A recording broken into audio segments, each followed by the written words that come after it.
Hello, everyone, and welcome to this talk. Would like to thank Kate Larkin from the EMODnet Secretariat for joining us today and talk to us about EMODnet. It's 10 years of EMODnet this year, so she's going to talk to us about it and future direction of EMODnet. So Kate is a Deputy Director of the EMODnet Secretariat, and she's got a PhD from the deep sea biogeochemistry from NOC, and I've known Kate for many years because we were together at NOC at the same time.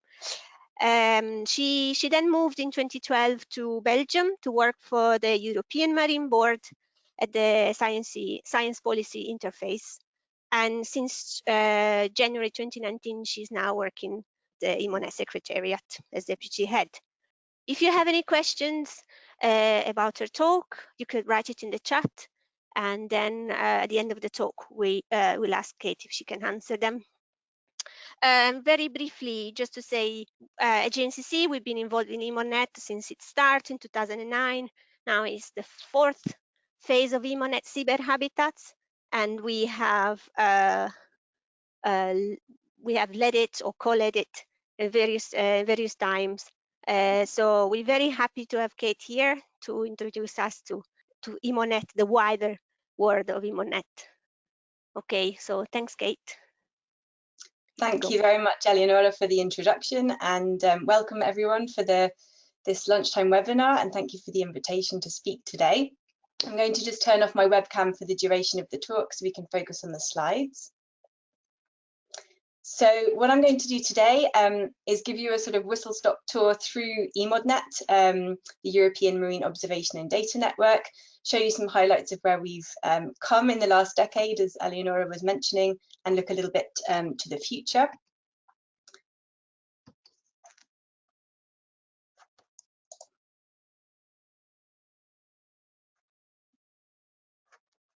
My slide is not advanced, so it's probably a little bit of a time delay. We'll just wait for that.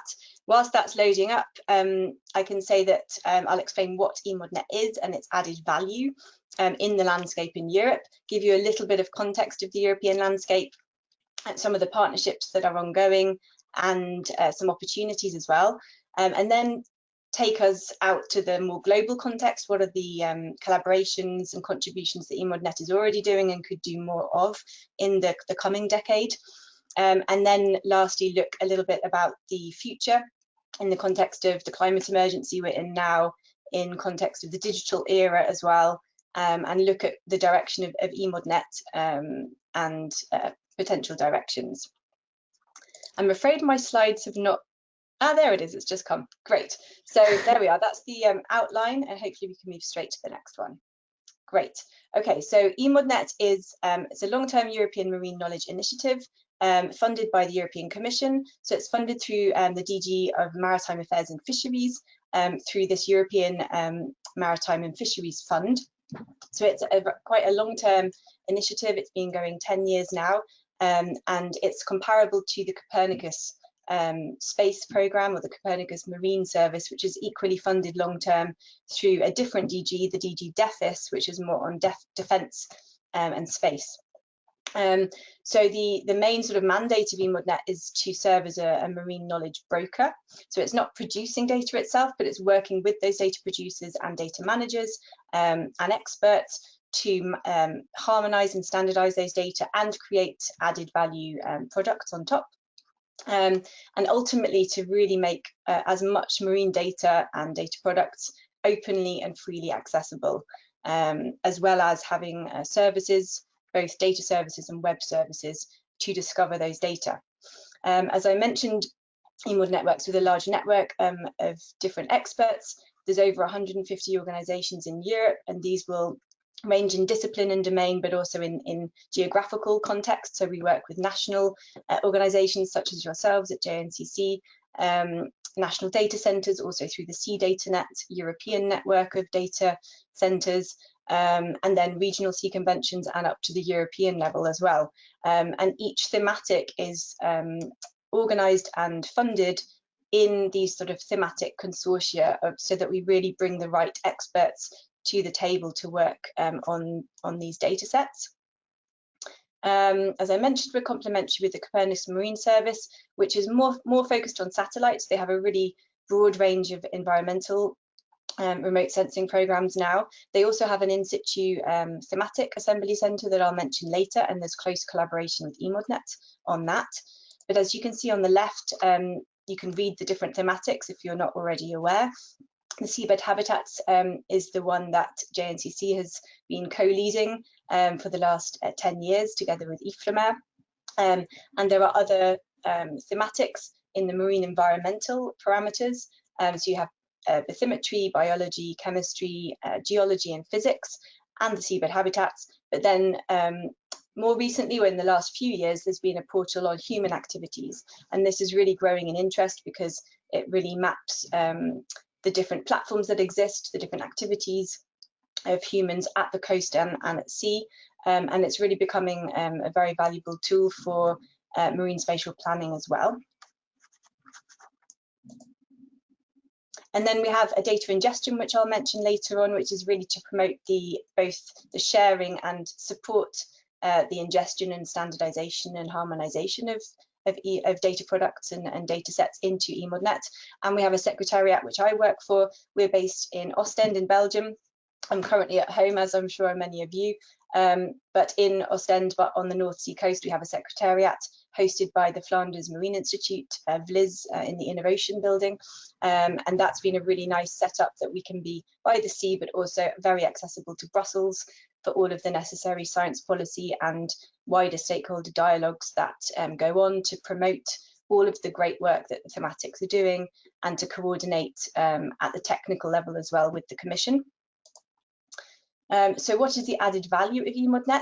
As you can see on the screen, it's not just the data. Of course, as most of you are very aware, you need the rich information to describe that data, the metadata, and there's data products and data services as well.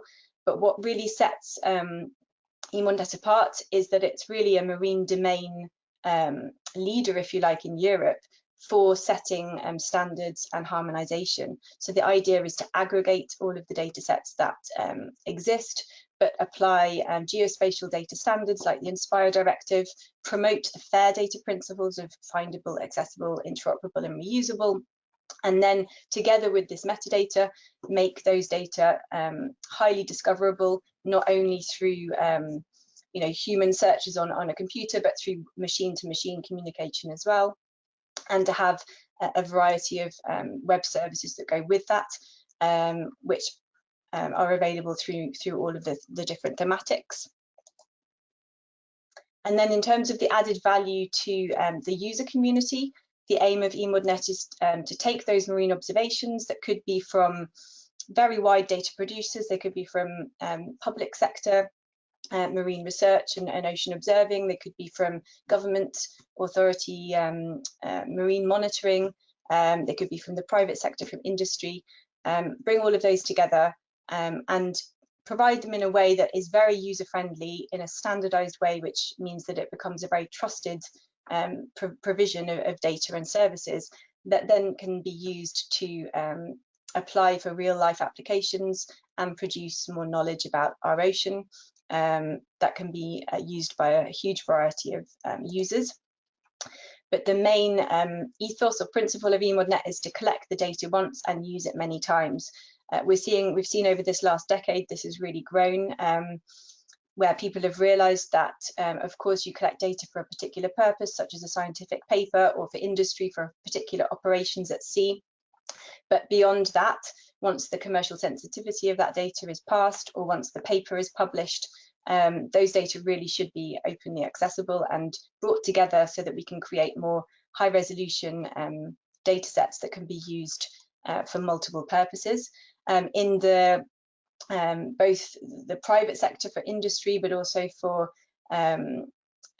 conservation or mitigation decisions, these data sets really can reduce uncertainty because we can bring together so many more data sets in a harmonized way to then reduce the uncertainty. Once you can really map out an area more clearly, it can then increase productivity and cost effectiveness because, for example, a company or a researcher could go to an area, see what's already been mapped, and really see which locations might be the most appropriate for a particular operation or new survey. So they don't need to commit funding for that initial baseline survey. They can then focus their efforts on really a tailored approach to whatever their business or research needs are. And then it will really add value and impact to the data that are shared, because we have the metadata to describe it. And once somebody would like to download an integrated data set, all of the data providers are listed, are recorded, and this also will therefore impact highly on the data provider. And it's very important that we mention that, because the provenance of the data is obviously very important, and it's also really important for that data provider to be recognised and acknowledged. And we're working as well to see what types of metrics we can put in place in the future to really move that to the next step, and potentially even offer metrics back to those data providers. And then ultimately, by producing these integrated data sets and these medium data products, we stimulate an innovation, because EMODnet provides quite generic data products like this vessel density map that you can see on the screen. It's not tailored to a particular industry. It provides a composite monthly map of the vessel density across European seas. It shows the types of vessels as well as the density of those vessels. And then a business or authority could potentially use that and tailor that data product to their own needs, or potentially a company could produce a new product that they then sell on, and creating innovation in that way. In terms of how you discover the data and the data products, there is a central portal which is on the page now. This is where you would first go to then discover all the different thematic areas and all the work that is and information that is available through EMODnet. Historically, these thematics have been funded separately, so they have their own portal websites, but there is a move that started this year, which will continue into next year, towards the centralisation of these thematics.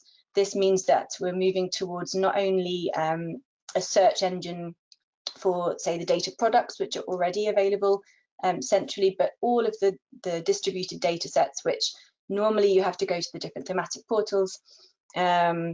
And in the near future, in the next couple of years, there will be a much more centralized approach with a common map viewer, which will really hopefully help the user, so that you can potentially select a specific area of the ocean that you're interested in, and really download and discover all the different thematic data sets and data products that would be available in that region. Then just to mention, there are some tutorials that are available. So if you're interested in different thematics and just want an overview of where to start, you can always watch some of those through the video gallery. Then just to highlight some of the sort of catalogue or portfolio of data and data products that are available. I won't go through all of these now for obvious reasons, but you can just see the breadth and diversity of those data products, those data sets, sorry, that are currently available. And there's also the data products, where you have digital terrain models, maps, and other types of data products. And the QR scan on the screen will take you directly to this data portfolio, which really summarizes all of these and gives you a little bit more detail as well on the type of quality control and work that's been done to prepare those data sets. So, as was mentioned at the beginning, we've celebrated a decade of EMODnet already, and this has really been a decade of progress and achievements. You can see on the top right of the screen, in 2009, when it started, with very limited sea basin coverage of data sets and 59 institutes. It then went into phase 2, phase 3, and now we're in phase 4, as was mentioned. And we've really hit the target of 2020, which was for multi-resolution seabed map of Europe, but also in combination with the highest resolution possible of integrated multi-diverse parameters, which is exactly what these 7 thematics of EMODnet have been achieving. EMODnet has focused on the European seas. That was its remit in these 10 years, but it's really moved from regional to pan-European coverage, and it's now moving onwards towards a more global remit. It started as a very small network and has now become really a movement, bringing many organisations but also individuals together, and connected with the international efforts as well. And from prototypes really to much more operational, mature and user-driven distributed infrastructure, which is really now at the capability level that it can be complementary and interoperable with other infrastructures such as Copernicus Marine. I'm just going to give you a couple of highlights and walk you through the different thematic areas. So firstly, with bathymetry, we started with a digital terrain model. This was initially released some years ago, but in 2018 there was a new release of this, and this really takes surveys, composite DTMs, and where there's no data coverage, it uses the JEBCO digital bathymetry, so the user can activate and view the bathymetry layers as well as contours and underwater features. You can see the resolution that's the highest resolution that's possible there now, and this in total has approximately 12.3 billion data points, so it's a really big data set with very powerful 3D visualization as well. It brings together satellite-derived bathymetry data products in some regions as well, together with expanded coverage. So European seas, but also parts of the Arctic Ocean and Barents Sea. And then on the second image at the bottom is the EMODnet bathymetry world base layer. This was released earlier this year, and has been already used for more societal applications. For example, there is a European Atlas of the Seas, which is a web mapping tool of the Commission, and it's really focused on delivering maps and information for society. And so that is being used there, as well as available on the EMODnet bathymetry, and it's being adopted by a lot of other thematics as well as their base layer. And in addition, in the global context, there was a memorandum of understanding signed in 2019 between EMODnet bathymetry and the Seabed 2030. This is important because there was already a contribution towards the international efforts, but EMODnet bathymetry is now officially recognised as a prime contributor of European collected bathymetry into the Seabed 2030. And I've mentioned the bathymetry world base layer also, which is harmonisation of the EMODnet bathymetry EU map with the global JEBCO chart. So for biology, this contains information on the abundances and occurrences of all kinds of species of plankton through to mammals. There's also the EMODnet Atlas of Marine Life, which provides a combination of tools, models, spatial maps, which are useful to visualize marine biological data. And as you can see on the screen, EMODnet Biology has close interactions with EUROBIS, the European Ocean Biogeographic Information System. So the pipeline is that EMODnet Biology provides a lot of the sort of data management and the coordination, the standardization of data sets that then end up in EUROBIS, and then in turn contribute to the International Ocean Biogeographic Information System. And that's over 3 million records available outside of European waters.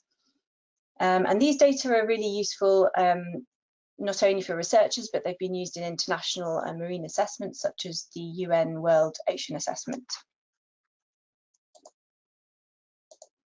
Then for chemistry, this is one example where there's been a lot of work sort of in the background to aggregate and harmonise marine litter data across Europe, because there were huge differences in the types of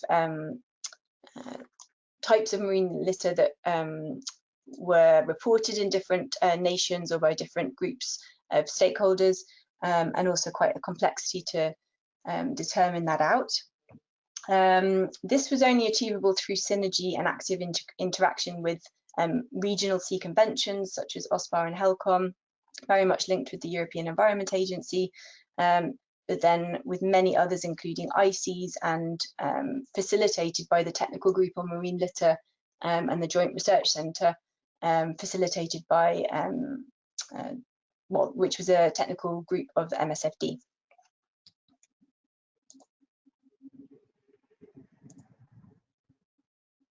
And then just recently, a couple of weeks ago, EMODnet Chemistry released a web ODV. So it's a fast and easy data visualization of some chemistry data sets. It's focused on the eutrophication and contaminants for European sea basins.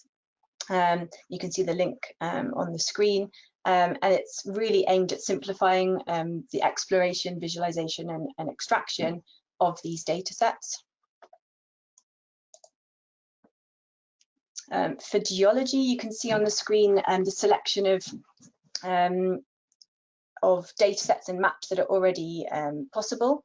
So you can go to the geology website to explore more. But just as an example, in the top right of the screen, you can see the Gulf of Finland, and there was a regional plan for the trade in the sea area, where EMODnet geology seabed substrate data was used together with other information, most likely not only biology but seabed habitat maps as well. And these were used by planners to evaluate really what was available and to create a maritime spatial planning. And of course, the marine spatial planning in Europe, each nation needs to submit their MSP plans by the March of 2021. So this is really timely as nations are producing their maps. Some plans are already submitted, but others are still ongoing, and EMODnet data from across the 7 thematics are being used for these. Then in terms of human activities, I showed earlier the example of the vessel density map, and now we focus just on a highlight from this year. Of course, this year has been dominated by the COVID-19 pandemic and crisis, but it's just to highlight that EMODnet can really use the data and the data products that it has to in some way track, especially in terms of the blue economy, the changes in human behaviour and use of the sea, and also in turn then monitor how the effects of the marine environment have potentially even benefited from the lack of this human impact. So you can see the vessel density composite maps from April of 2019 and then April of 2020, and you can see the reduction in the English Channel of the vessel density. I use this example because I'm presenting to JNCC today, but there are actually even more obvious examples where the vessel density significantly reduced, for example, in parts of the Mediterranean Sea. So that's interesting if you'd like to explore more. But this was reported by EMODnet Human Activities and was a collaboration also with EUMOFA, the European Market Observatory for Fisheries and Aquaculture Products, who've also been putting monthly bulletins on this. And it's just one way that EMODnet data can be used to assess maybe wider societal activities. Then for physics, this has really gone from European seas and oceans to really global coverage, particularly in some of the more traditional, let's say, physical data sets like temperature and salinity. There's a multitude of different types of data, both the near real-time data operational, which is in close collaboration with the Copernicus Marine Service, In Situ TAC and Eurogoose, but also the historical validated data sets and reprocessed data and data products. There are new data sets already available and increasingly in terms of temporal spatial resolution. Examples are the river runoff and total suspended matter. And in the future, they hope to correlate this total suspended matter with runoff to estimate the sediment transport as well. And this is really interesting because there's a lot of focus, of course, on the coastal environments now with the climate emergency, and there's a lot that can be done to bring together the EMODnet harmonized data with the Copernicus data. So there are discussions going on that. And then in the Southern Ocean Observing System, it was just to highlight that there was a collaboration where the Southern Ocean Observing System community wanted a community portal for their data. So they approached EMODnet Physics, who then mirrored their EMODnet Physics portal and gave that infrastructure to this community so that they have a centrally curated circumpolar data sets. And I should add as well, a recent, or the last few years, collaboration with the Pangea data repository has released thousands more CTD casts and data sets than was previously available in EMODnet Physics. So that's really increased the resolution as well. And now we come on to seabed habitats, which of course is very close to home for JNCC, because JNCC has been pivotal in the development of EMODnet seabed habitats over the last 10 years. It's currently with Eleonora Manca from JNCC and coordinated by Michael Vasquez at IFREMER. And these slides are actually provided by Eleonora and Michael, so I will hope to do them justice, and then hopefully in the questions perhaps Eleonora can complement to these. So the situation before EMODnet, so think back 10 years ago, the UNIS marine habitat classification existed, but the habitat maps and the point records were not published, and there wasn't a single portal for free and easy access to habitat data in Europe. And the broad scale habitat mapping was being pioneered in the Northeast Atlantic by the MESH project, an Interreg project, which had a mesh habitat model and covered mostly the UK, Irish waters and the English Channel. But then in the last 10 years, there's been the EU CMAP, which produces predictive habitat mapping. It harmonises mapping procedures and it with broad scale predictive mapping methods. And this has really expanded and improved in the resolution. It uses the UNIS and the MSFD benthic broad habitat type classifications, and it's really become the single access point to European seabed habitat data by assembling many individual data sets, maps and models from various sources, and composite products as well, such as the GOOSE essential ocean variables. So this shows you the phase 1 in yellow, phase 2 in blue, and phase 3 in green to show how the coverage has improved. And then this is the portal. And then there are a real multitude of examples of how EMODnet seabed habitats have been successfully applied in ecosystem-based management. Some examples that Eleonora and Michael have provided include MSFD. So EU member states have used the broad-scale habitat maps and the EMODnet library of habitat maps from surveys in their first MSFD assessment. OSPAR has used it in their intermediate assessments. Then you have marine spatial planning. The broad scale habitat maps have been used in England's marine spatial plans by the Marine Management Organisation. And these broad scale seabed habitat maps are identified as the best available data source for marine spatial planning that crosses country borders within the Celtic Sea. And that's in collaboration with the SimCelt project. Ecosystem service assessments. These have been using broad benthic habitats in the Northeast Atlantic level, and impact assessments where habitat mapping attributes such as wave exposure, habitat type and substrate have fed into oil spill simulations there. So primarily the EUC map is designed for regional or EU scale works that require full coverage and information.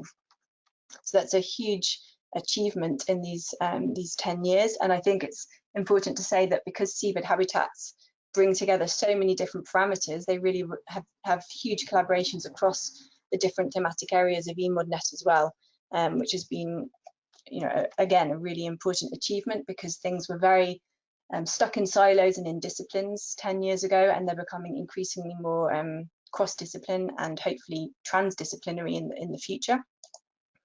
And what's next?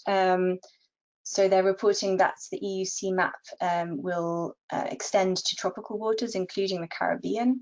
You'll have data from new themes such as essential fish habitats and coastal wetlands. They'll be unlocking more third-party habitat data and the regional species distribution modelling for some key habitat forming species, and that will be in the more longer term. So that finishes the 7 thematic highlights. And then just quickly in terms of the decade as well, there was a sort of period of time where there were these sea basin checkpoint tests going on. So this basically was a stress test on the EMODnet data offer. They basically set end user challenges, and by sea basin, the checkpoints evaluated how well the current monitoring systems and the data collection frameworks provided data to meet the needs of the users. So for example, they would be given a topic that you have to locate a wind farm in a particular area, and you have 30 minutes to interrogate the EMODnet thematics and find what phenomena parameters would be available for this, the spatial temporal coverage of data that's available, are the data licensed to use commercially, all these sorts of questions. And then you could highlight data gaps, duplications and bottlenecks at the sea basin scale. And now all of the 6 different sea basin checkpoints, they were originally on different websites, and they've recently been centralized, so you can find all the information on the central portal of EMODnet. Then in terms of EMODnet for business, EMODnet obviously is supporting a wide range of users, but in the blue economy, there are a wide range of sectors that EMODnet data can support, and there is an ongoing dialogue which is increasing with different sectors. One example is the aquaculture sector, where EMODnet recently organised or co-organised a meeting together with Copernicus and with DG Mare and DG Defis and the European Aquaculture Technology Platform.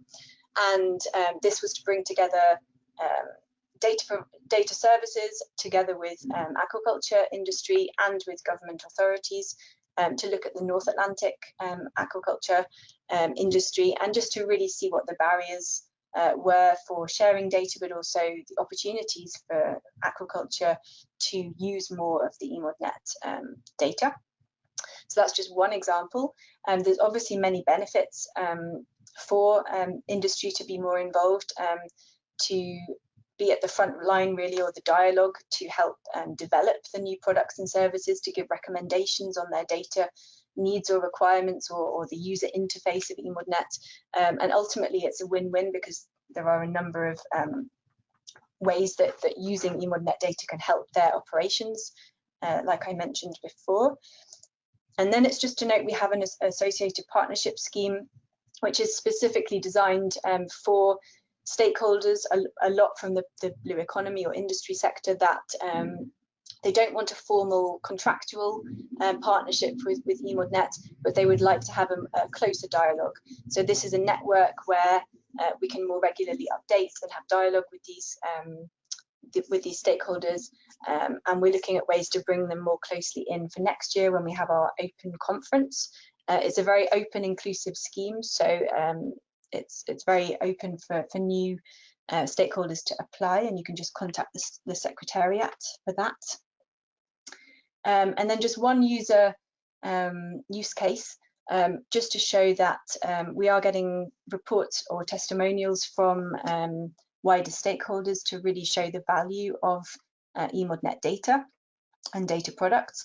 This is one example of bathymetry and geology data being used in geomorphological mapping by a large international consultant, the IMDC. And they're reporting that the high resolution and quality data that's easily accessible through EMODnet, specifically bathymetry data, is a primary source for them. So this is really shown that in the last decade, EMODnet has gone from more sort of a pilot phase of a small network to really being seen as a single or focal point of access for a lot of data sets, like I mentioned, for seabed habitats, but also for bathymetry as well. And you can explore more of the use cases. We're centralizing a lot of those as well on the central portal, and other links there. And then I mentioned data ingestion. This was set up to provide a public service and really focus on those data providers which maybe they're not so aware of EMODnet, or they don't have the resources, or they're not, they may be from the private sector, so they don't have access so much to the public data management resources at the national level. And the aim is to really be inclusive and reach all of the data providers that could be willing to share data, that will be able to bring in more diverse sources of data into the EMODnet system. We've seen a lot of increase of interest from the industry and the blue economy sector in particular, and we're working very closely with those to make that happen. It is a process in terms of there's 2 phases, so data can be submitted and there's lots of guidelines and metadata requirement templates which make it easy to submit. Then it gets published on Data Ingestion Portal, and then it will still take some months to go through, depending on the thematic, to go through. But then it really gets integrated into the EMODnet data sets and data products. And then in terms of this decade of achievements, I've just given you a short flavour, but there's a lot more information that you could watch on a 10-minute documentary that was produced this year, on the webinar that took place in September, which you can rewatch, and we have more of a timeline with a lot of different achievements listed there. And there's also the annual report from 2019, which has highlights from that year and a sort of celebratory edition as well. In terms of the European landscape, I've mentioned already Copernicus, but it's just to briefly show you EMODnet and the data collection framework for fisheries together with Copernicus. All 3 of those are contributing to the Marine Knowledge 2020, and they're supported by numerous data producers, including research infrastructures and data management infrastructures like CDataNet. In terms of the policy landscape, I'm sure you're all very aware of this, but we've had over the last few years the integrated maritime policy with various contributing directives. We've also got the Natura 2000, Habitats and Birds Directive and Blue Economy, but increasingly we have, as a sort of overarching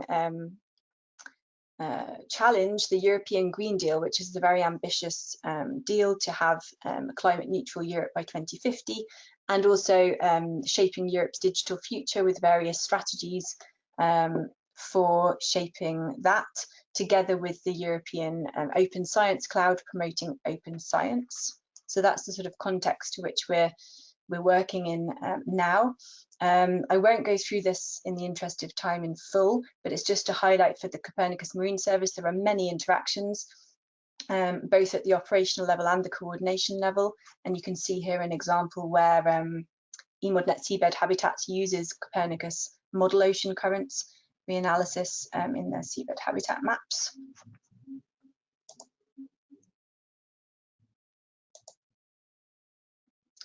Partnerships on the screen, this is just a selection, but just shows you the variety of partnerships and collaborations that EMODnet has.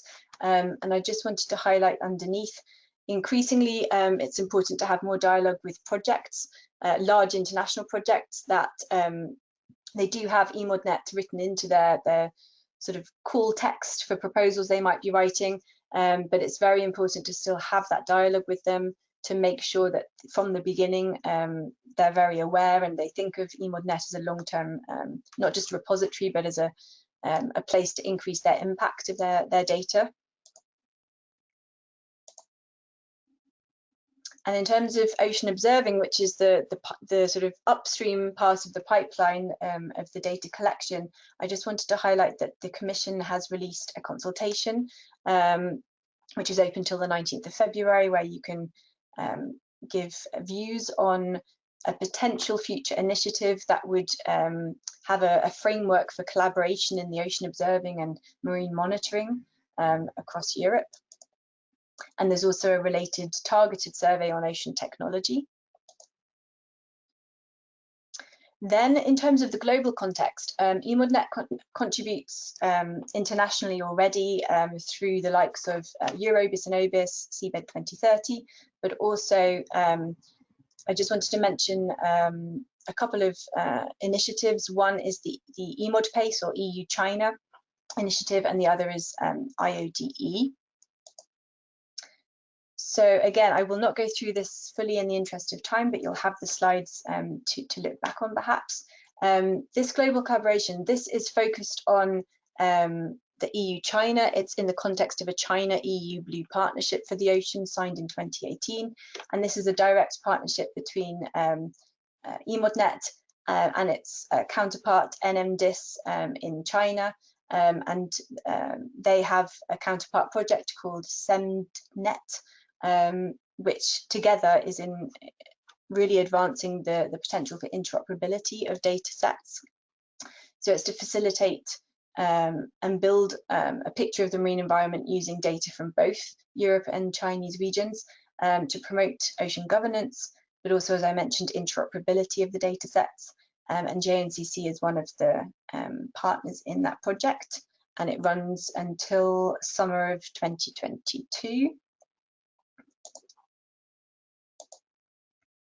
And then perhaps just to highlight the work package 4, which might be potentially the most interesting for those at JNCC, with the comparison of European and Chinese models for seabed habitat and ecosystem vulnerability. And I'm hopefully Eleonora and colleagues can give more details of that. And the key outputs that there is already a bilingual web portal, but that will be more fully added to, and then a data brokerage service as well. And this is about the work package 4, where different approaches will be tested both in China and in Europe. And then in terms of the international oceanographic data and information exchange, it's really important that the EMODnet standards and harmonized data sets are interoperable at the international level, especially with the UN Decade of Ocean Science for Sustainable Development and the UN 2030 Agenda, etc. And so EMODnet in the last couple of years has forged stronger collaborations with IODE, and it's now one of the key focal points in Europe for data and information that will feed into an ocean information hub, which is an IOC project, but specifically to contribute to the Ocean Decade and other international initiatives. And then in terms of the future outlook, this is going to continue in terms of the international discussions on interoperability, further diversifying data parameters and sources, and extending not only just the FAIR, but also the sort of ethical principles behind data sharing as well. And as we go forward, we're all very aware of the importance of marine data for creating knowledge, but I think the rapid access to this marine data is going to be really important, and the predictive capability as well for a transparent and accessible ocean. If we just look here at some buzzwords, but also developing capabilities in Europe and the world, we're seeing much more of a nexus now between the marine and computer research. We're seeing big data sets becoming possible and available. We're seeing cloud computing and the need for more simulations and predictive capabilities, and the use of web-based open science. So creating virtual research environments using analytical tools and sharing computing power instead of doing local data analyses.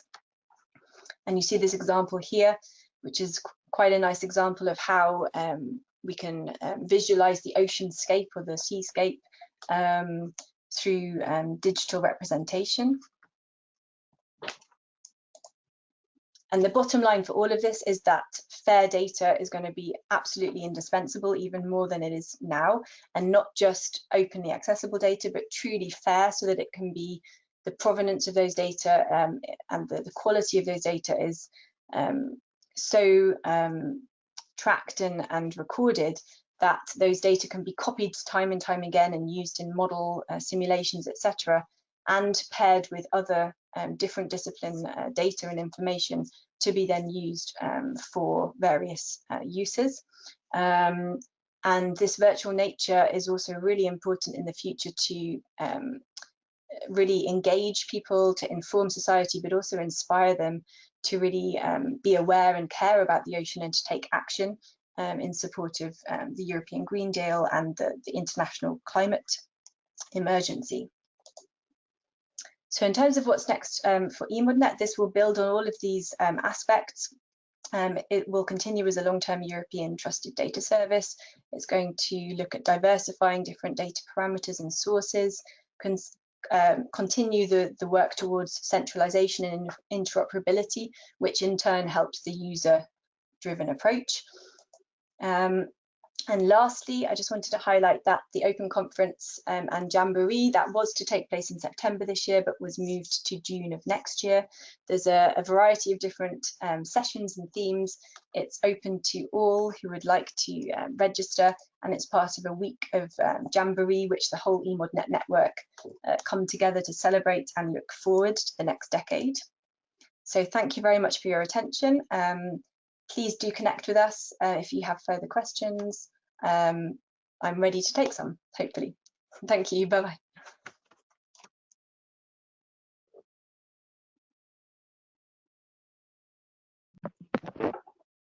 Thank you, Kate, and thank you everyone for attending. Do we have any questions? Adam, Charlie, did you receive any?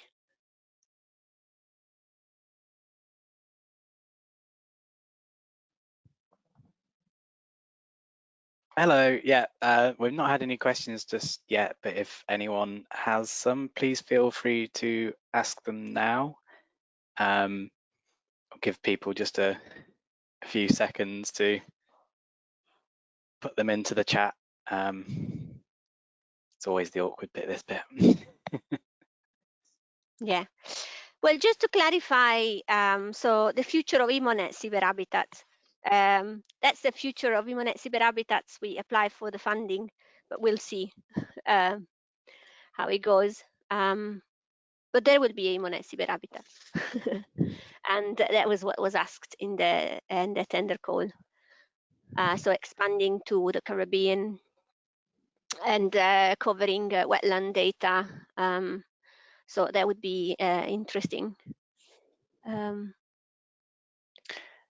Yeah. Okay, so we've just had a first question for you, Kate, if you're ready for it, which is, how accessible is the data for ordinary people? Good question. I think it's EMODnet started with much more the sort of technical marine scientific community in mind, but progressively the thematics, if you visit the different portals, you'll see that they really have a user-driven approach. They explain the different services that are on offer. It's easy to query the data and produce maps, but nonetheless, of course, for an average citizen, it may not be as accessible as it could be. So this is something that firstly, there is already this web mapping tool called the European Atlas of the Seas that I mentioned, which basically takes open source data from EMODnet, but also from Copernicus, ICES, Eurostat, many different sources, and that creates maps of different topics that might be useful or interesting to society, and it also attaches a small explanation, like a sort of abstract but really more storytelling to explain that map layer, and you can make interactive maps yourself. So that's one way where society is already being more exposed and can access maybe in a more user-friendly way without being a technical or professional expert.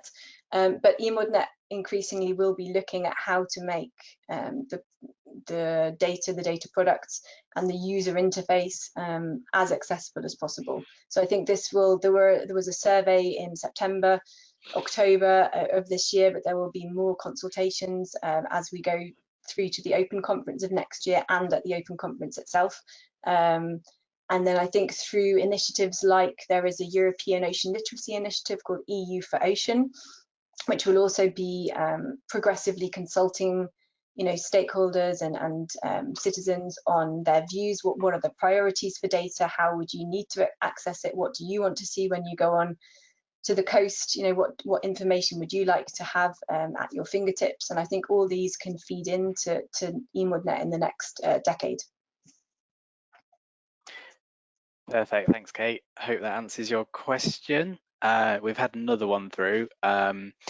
Is there a standard approach for collecting data from the different institutes that feed into the EMODnet?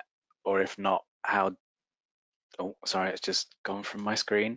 Or if not, how do you quality control the data? The pipeline of the data really depends on the thematic.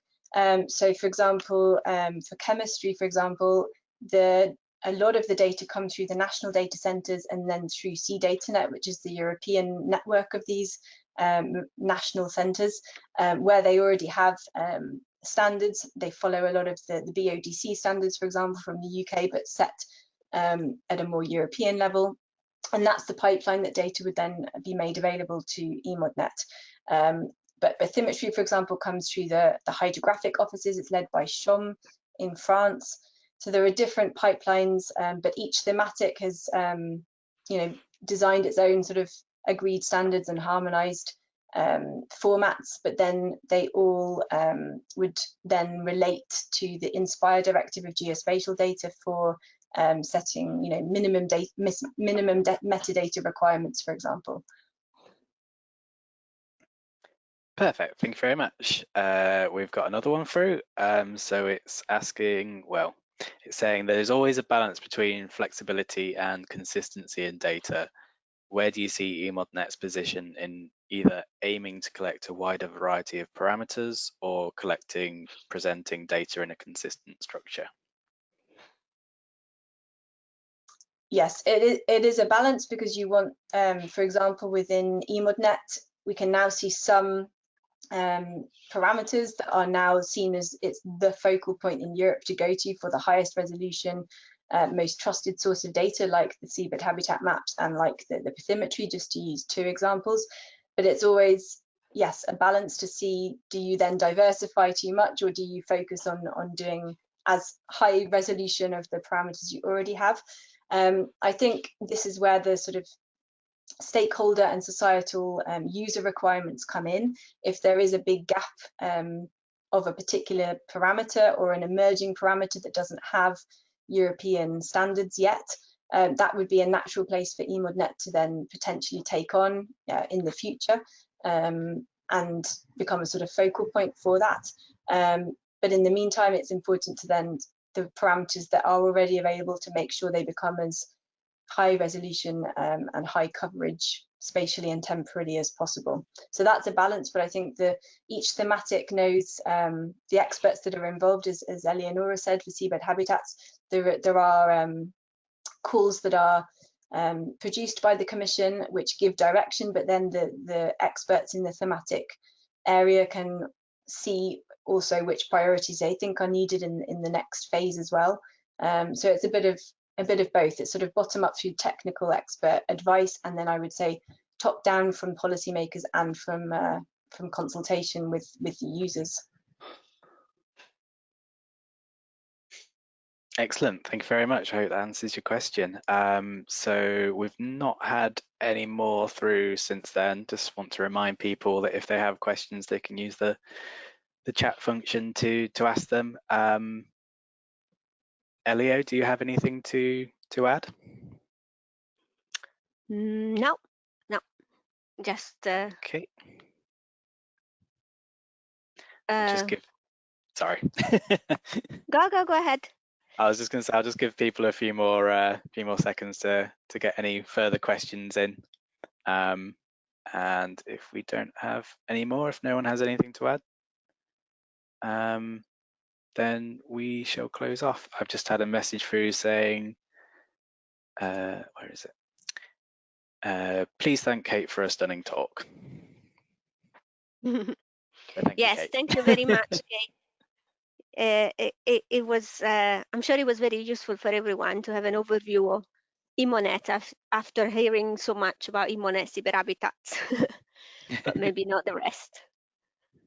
Well, thank you all for listening. It's difficult to show all the highlights, but it's given you a flavour, hopefully, and then please dive in and discover all of the different thematics. And if you have questions, you can always direct it to the Secretariat or thematically to Elio for the seabed habitats, for example.